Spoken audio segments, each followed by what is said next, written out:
요즘 한국에도 전 세계가 그렇지만 코로나 온 이후에는 우울증도 많고 힘들어하는 사람들이 많다가 보니까 특히 자살하는 숫자가 너무 많이 늘어났어요. 코로나 숫자하고는 이게 상대가 안 됩니다. 자살하는 사람이요, 한 해 10,000명이 넘어요. 이거 어떻게 생각하세요? 이건 정말 참 하나님이 원하시지 않는 전혀 정말 자살하는 것은 마귀의 속삭임이고 너는 쓰레기야, 너는 아무것도 할 수 없어, 너는 아무것도 아니고 또 실패할 거잖아. 이렇게 해서 여러분 이 우울증이 심해져서 또는 그렇지 않는데도 자살의 영에 잡혀가지고 자살하는 숫자가 이렇게 많아지고 있어요. 우리가 다시 한번 생각해 볼 문제예요, 이 시대에. 더더군다나 우리는 이렇게 은혜에 취하여 어쨌든 예배드리고 믿음으로 살려고 하지만요, 한 해 마약 치료자가 얼마나 많은 줄 아세요?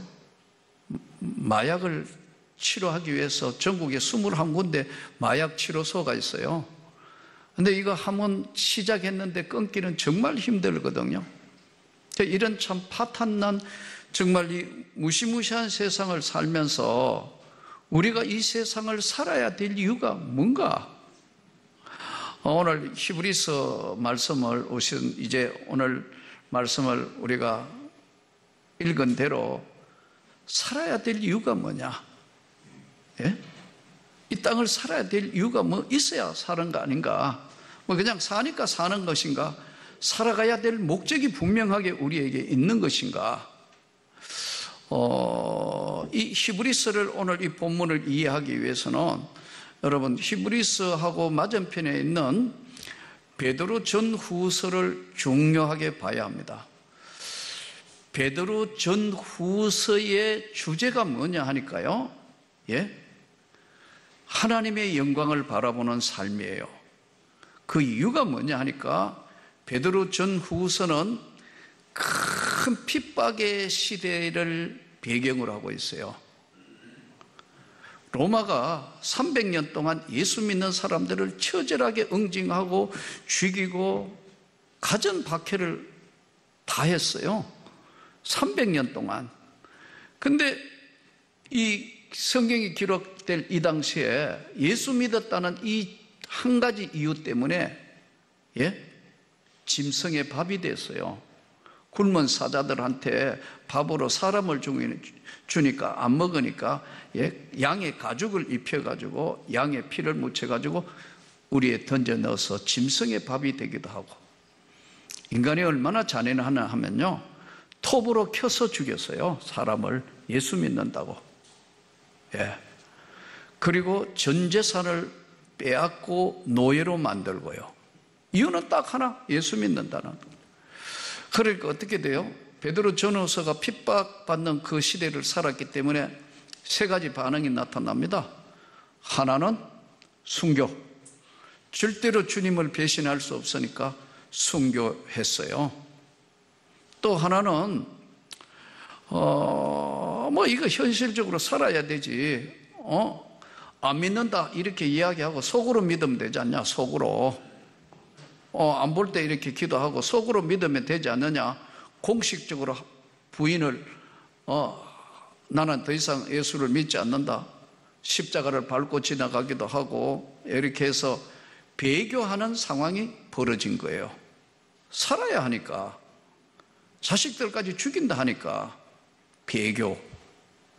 그러니까 순교도 할 수 없고 그렇다고 주님을 떠날 수 있는 배교할 수도 없으니까 세 번째 택한 방법이 뭐냐면 멀리까지 도망을 갔어요. 이 도망가서 그 당시에 머리를 갔다고 도망간 게 주로 보면 소아시아 쪽으로 도망을 갔는데, 도망을 갔는 이 사람들을 디아스포라, 흩어져 있는 형제들에게 편지하노라, 이게 바로 베드로 전후서에 나타나는 글귀예요. 그런데 이제 그 당시에 너무 처절하게 살았는데 이게 핍박 시대가 되면은 이 동일한 세계는 꼭 나타나는 거예요. 우리 한국 교회사도 나타났습니다, 여러분. 예? 일제가 교회에 핍박을 하며 동방요배, 예? 신사, 참배 들어보셨죠? 해 끝까지 못한다고 하면은, 예? 주기철 목사님 같은 경우는 순교의 잔을 마셨어요. 그리고 고통을 주고 그 가족들, 그리고 이름 없는 많은 장로님들과 목사님들이 고통을 겪었어요. 신사 참배 안 했다는 것 때문에 학교도 폐교를 해버렸어요. 그래서 나타난 현상들이 끝까지 순교하고 배교하고 뭐 이런 것, 도망가고 뭐 이런 거 한국 교회사에도 나타나고, 지금도 북한에는 핍박당하니까 똑같은 게 반복이 돼요. 순교하거나 숨어서 믿거나 나타내지 않는 거예요. 이 베드로 전후서에서는 이 세 가지 정세가 나타났는데, 히브리서로 넘어오면서는 이게 이제 핍박이 거의 끝나는 종료 지점으로 들어가면서 히브리서 때는 훨씬 이제, 예? 이 부분들은 조금 해소가 되면서 완전히 없어진 건 아니지만, 그 다음에는 어떻게 되느냐 그러면, 그 다음 이후에 순교하고 배교하고 도망을 갔는데 무엇이 중요한 것인가? 믿음이란 본질이 뭔가? 이거를 이제 잡기 시작했어요. 그러다가 보니까 가장 중요한 게 뭐냐? 우선순위가 뭐냐? 당시 유대인들 쪽에서 나타난 것은요, 모세가 최고다. 모세보다 위대한 예수, 천사보다 위대한 예수. 그 예수를 지금 이제 강조하면서 나타난 것이 히브리서인데, 히브리서는 믿음의 본질에 대해서 설명을 하고 있어요. 그래서 히브리서 11장은 믿음장인데, 믿음은 바라는 것들의 실상이고 보지 못하는 것들의 증거니 선진들이 이로써 증거를 얻었다. 무슨 증거? 순교. 멀리 디아스포라, 도망가서도 신앙을 지켰다. 한쪽에는 믿음을 버리고 배교했다. 선진들이 이로써 증거를 얻었다 하면서 쭉 베드로 전서에서 나타나는 그런 핍박받은 그런 세계들이 이름이 쫙 나오는 거예요. 그러면서 히브리서 11장 6절에 넘어가면 중요한 말씀을 합니다. 믿음이 없이는 하나님을 기쁘시게 못하나니 하나님께 나아가는 자는 반드시 그가 계신 것과 자기를 찾는 자들에게 상을 주시는 이심을 믿어야 한다. 자, 여기서 오늘 살아야 될 이유가 뭐냐? 삶의 이유의 목적이 뭐냐? 아무리 고통스럽고 아무리 힘들고 아무리 어려워도 진짜 살아야 될 이유가 뭐냐고 하면요, 사랑하는 사람이 있기 때문에, 지켜야 될 사람이 있기 때문에. 내 삶의 목적의 핵심이 뭐냐? 목적이 분명한 삶이라는 것. 믿음의 주요 온전케 하신 예수를 바라보자. 초대교회 그런 핍박과 그런 고난과 그런 역경 가운데 나는 어떤 상황이 오더라도 예수를 바라본다. 무거운 것과 얼매이기 쉬운 것들을 다 벗어버리고, 무거운 것, 인생의 무거운 짐, 이 모든 것들과 얽매이기 쉬운 죄, 이렇게 저렇게 얽매이고 저렇게 했던 것을 다 벗어버리고 믿음의 주요 온전케 하신 예수를 바라볼 때 삶은 새로워진다. 새로운 세계로, 믿음의 세계도 들어가게 된다. 이것이 오늘 진짜 살아야 될 이유가 뭐냐? 내가 사랑하는 사람이 있기 때문에, 내가 진짜 지켜야 될 것이 있기 때문에 이 모든 것들을 어떤 어려움과 고난과 역경이 와도 이겨나갈 수 있는 거예요. 오늘 이 말씀을 듣는 사랑하는 성도 여러분에게 하나님이 넘치는 은혜의 축복을 주시기를 축복합니다. 믿음이 없이는 하나님을 기쁘시게 못한다 했는데, 이 히브리서 12장에는 허다한 정인들이 있다는 거예요. 우리만 믿음 지키는 게 아니에요. 진짜 믿음을 어려운 상황, 아까 말씀드린 어떤 상황이 오더라도 순교도 했고 비록 도망가가지고 저 땅 밑에, 상상할 수 없는 땅 밑에 지하 카타콤에서 살았어요. 우리가 가보면, 믿음의 선진들 세계를 가보면, 이야, 이렇게 로마 핍박의 군인들한테 피해가지고 예수 믿으려고 이 구덩이 밑에, 여러분 갑바도기아 밑에 한 가봐요. 13층이에요. 13층. 아파트 위로 간 게 아니고 밑으로 13층 구석구석으로 가서 거기서 신앙 지키려고 살았던 사람들, 허다한 구름같이 많은 정인들이 있다. 우리만 믿음 지키는 게 아니고 어떤 어려움과 고난이 있다 하더라도 반드시 이 믿음을 지키려고 하는 허다한 구름과 같은 수많은 사람이 있다. 아멘. 여기에 속하는 사람이 되기를 축복합니다. 허다한 정인들이 있다. 나도, 우리 모두도 다 그 안에 들어가 있는 사람이 되었다. 허다한 정인들이 있으니까 그렇게 하려면 무거운 것, 얽매이기 쉬운 죄는 벗어버리고 인내로 우리 앞에 당한 경주를 경주하며, 이 경주는 달리기 경기를 표현했는데요, 우리 앞에 당한 경주를 경주하며, 이게 무슨 말이냐면요, 달리기 코스를 내가 정한 게 아니에요. 내가 정했다면 얼마나 좋겠어요. 근데 나하고 상관없이 달리기 코스를 정해놨어요. 장애물 경기도 있고 뭐 기어도 들어가고 위로 뛰어넘어야 되고 옆으로 통과해야 되고, 예? 인내를 경주하며 믿음의 주여 온전케 하시는 예수를 바라보자. 우리는 우리 스스로들이 굉장히 강하다고 생각해요. 저도 어떨 때 내가 참 강하다. 아니에요. 약할 때는 한없이 약한 게 인간이에요. 절대로 여러분, 주님이 강하지 사람은 강한 사람이 없습니다. 환경의 어려움이 한 번만 바뀌면요, 강한 사람이 없어요. 대부분 보면 불우한 환경이나 아니면 여러 가지 상황이 바뀌고 질병이 찾아오고 고통이 찾아오고 이래 해서 무너지는 경우는 환경적인 무너짐이지만요, 그거는 뭐 어느 정도 이해가 되는데, 우리가 심적으로 위축되면요 모든 것이 불안정해져요. 특히 공무원 하시던 분들, 아니면은 또 직장에 오랜 시간 직장을 다닌 분들, 은퇴하기 직전에는요 대부분 우울증 슬럼프라는 게 옵니다. 은퇴하고 나면 이거 어떻게 하지? 이 직장 그만두고 나면 난 어떻게 되는 거야? 그 다음에 내 인생 설계는 어떻게 해야 되느냐? 이런 것이 우울증 슬럼프입니다. 누구에게나 찾아와요. 그 말씀 들으면서 아이고 나는 장사하니까 아무 일 없겠구나. 아니에요. 장사 안 돼봐요. 예? 팔이 날리고 뭐 계속 손님 없고 이러면요, 이거 계속 해야 되느냐? 이거 어떻게 해야 되느냐? 사업하다가 한번 몰려봐요. 여기 얽히고 저기 얽혀가지고 돈 돌릴 수도 없고 뭐 이 사람들한테 계속 멱살 잡힐 정도 되면요 틀림없이 우울증 찾아온다.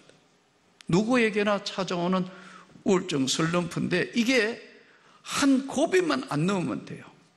잠깐 지나가도록. 없는 건 아니라니까요. 예수를 바라보고 승리하기를 축복합니다. 이길 수 있다 이거예요.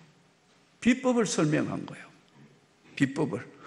무거운 것과 얽매이기 쉬운 걸 다 벗어버리고 우리 앞에 당한 경주를 달리게 하는데, 어디로 뛰어야 되는 코스도 잘 모르는 뛸 때 목표물인 예수를 바라보면 어떤 상황이든 이길 수 있다는 거예요. 사랑하는 성도 여러분, 우리가 예수를 믿으면서 죽어서 우리가 천국에 가가지고 다 누리는 영광, 기쁨, 축복, 이거는 말할 것도 없고, 이 땅의 삶도요 하나님이 세밀하셔서 우리 모두에게 주시는 응답과 은혜의 축복이 따로 있어요. 예수님이 그러잖아요. 내가 줄 상이 따로 있다고. 우리 각자에게 따로 줄 상이 있어요. 근데 내가 받을 형편이 못 돼요. 내가 받을 만한 여건이 안 돼요. 그러면요, 자녀가 잘 되는 축복을 주십니다. 믿어야 돼요. 그러니까 믿음이 없이는 하나님을 기쁘시게 못한다니까요. 어떤 집은 잘 되도록 하나님이 흥하고 왕성하도록 흥왕하리로다. 그래서 저는 여러분들이 하나님과 저와 삶이 갈수록 정말 예수를 바라보고 무거운 거 얽매인 거 다 버리고 하나님의 영광을 위하여 진짜 살아야 될 이유가 뭐냐? 내가 사랑하는 사람이다. 내 삶의 끝까지 지켜야 될 일이 있고 삶이 있다. 무너지지 않습니다. 반드시 여러분에게 하나님께서 뜻을 보이시고 축복하시고 길을 열어주실 걸 믿습니다. 아멘. 문제는 히브리서에 있는 이 삶에 믿음이 없이는 하나님을 기쁘시게 못하는데, 그분이 계신 것과 그분이 자기를 찾는 분에게 상을 주시는 것을 믿으라 하지 않고 믿어야 할지니라 이렇게 했어요. 이게 무슨 말이냐 하니까 믿을 수 없는 상황에서 믿으라는 거예요. 여러분 확인하고 이거 안 믿어도 되고 다 이건 믿겠어요? 이 믿음이라는 것을 설명을 이렇게 해놓은 거예요. 그가 계신 것과 자기를 찾는 자들에게 상 주시는 이심을 믿어야 할지니라. 이거 바꿔 이야기하면 믿을 수 없는, 아까 말씀드린 것처럼 믿을 수 없는 상황에서 믿을 때 하나님이 상을 주시며 열어주시는 거예요.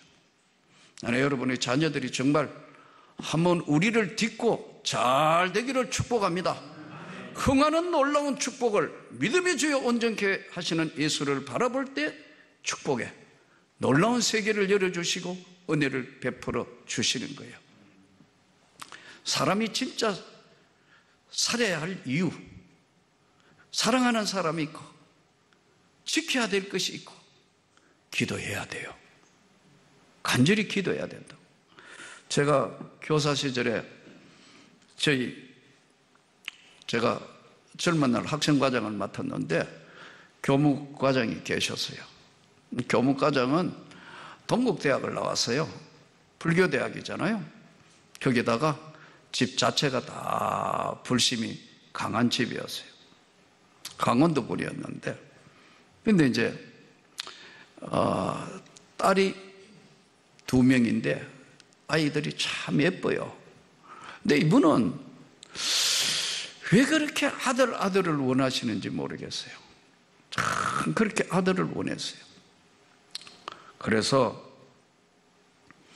딸 둘이 잘 크고 있는데 드디어 원청 사모님하고 소원하니까 아들을 낳았어요.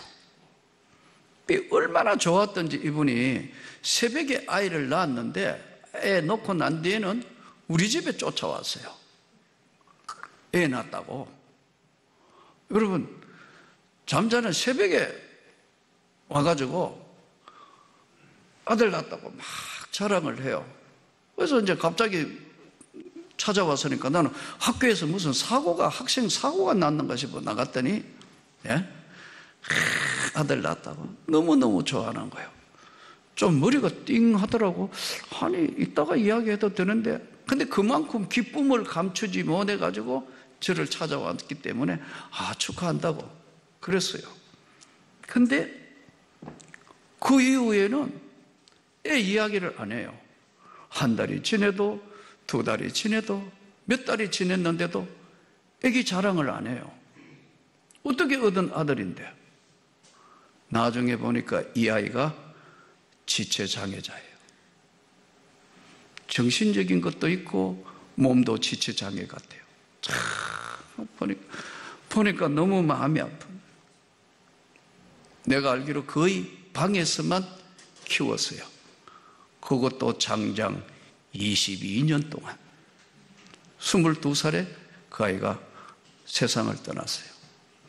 제가 신학교 올라오기 며칠 전인데 식사하자 해서 둘이 쫙 앉아가 식사를 하는데 나보고 그러더라고요. 이제 가면 목사님이 될 텐데 자기는 지금까지 예수를 안 믿었다고. 근데 이 선생 같은 분만 있으면 나는 예수를 믿는다. 내가 집안도 거룩하기 때문에 멀지 않아서 나 교회 갈 겁니다. 예수 믿을 겁니다. 나한테 약속을 했어요. 그리고 이제 저는 목회의 길로 왔고, 아마 정확하게는 어딘지 모르는데 경기도 어딘 거로 들었는데 서울에 올라가 그 아이를 키웠어요. 근데 아까 말씀드린 게 장애가 있었는데 22살 때 세상을 떠났어요. 근데 그 사모님이 만났을 때 그런 이야기를 했대요. 내 인생에 가장 행복했던 때가 언제냐? 내가 그 아이를 키울 때가 가장 행복했다는 거. 살아야 될 이유, 우리가 예수를 믿는 이유, 정말 저는 여러분들에게 다시 말씀드립니다. 우리가 살아야 될 이유는 뭐냐 하면, 이 땅의 삶이 진짜 바르게 예수를 믿으면 하나님이 여러분의 후대를 책임져 주신다. 내가 지금 현재 비록 가난하고 힘들고 뭐 아무것도 가진 것 없고 내놓을 것 없다 하더라도 하나님은 그 후대를 기억하신다. 참 그것을 보면서 제가 살아야 할 이유가 이거였다는 이야기를 들었을 때 너무 가슴이 뭉클했어요. 사랑하는 오늘 성도 여러분, 이 땅의 삶에 얽매기 쉽고 무거운 거 다 내려놓읍시다. 하나님이 오늘 우리와 함께해서 우리가 하나님 앞에 구하고 간절히 소망하며 하나님께 나오는 자는 그가 계신 것과 자기를 찾는 자들에게 하나님이 상을 주신다고 약속하신 그분을 바라보고 이 험한 세상을 절대로 흔들리지 않고 절대로 절망하지 아니하고 여러분들이 모든 사람에게 위로자가 되기를 축복합니다. 여러분들의 삶에 하나님이 함께 하셔서 멋진 인생이 펼쳐지도록 하나님의 영광이 우리 모두에게 함께 하시기를 주 예수 이름으로 축복합니다.